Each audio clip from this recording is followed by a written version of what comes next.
In this video, I want to show you what's ideal to have with you when you go on an outing with your dog.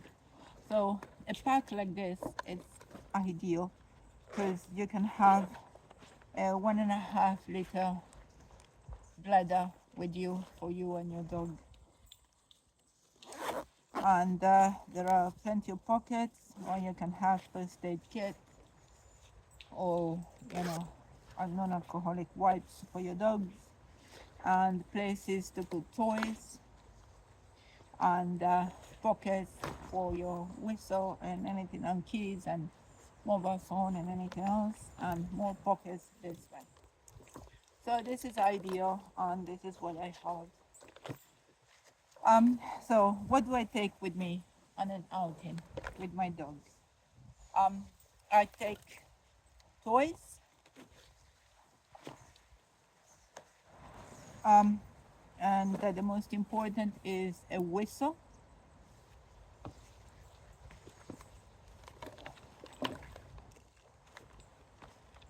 treats, and poo bags. So this is ideal. You always should have leads for the number of dogs that you have, the same number of leads. And you can hang them on the straps here. So let's go through the things that I have. A whistle. A whistle works particularly well instead of your human voice, because it can get through a dog's focus much better, much quicker than human voice could ever. And so it's a whistle.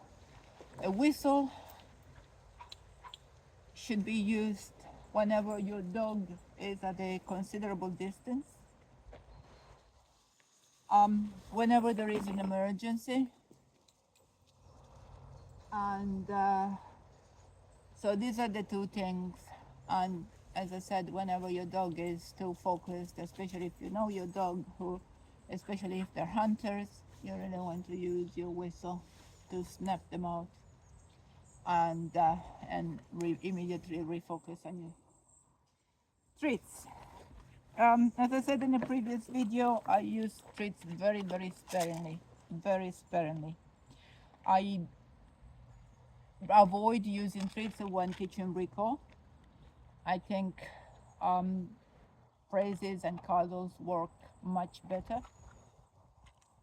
And I use treats only when the dog does something exceptionally good, on their standards, obviously. If they're very anxious and they do something that I know is very hard for them, then obviously I want to show my appreciation with treats.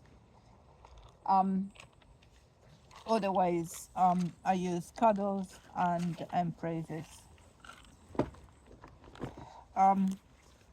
And obviously a bladder, or especially in summertime, you want to have a full bladder, especially if you go to places where there is where they're dry or with limited amount of water.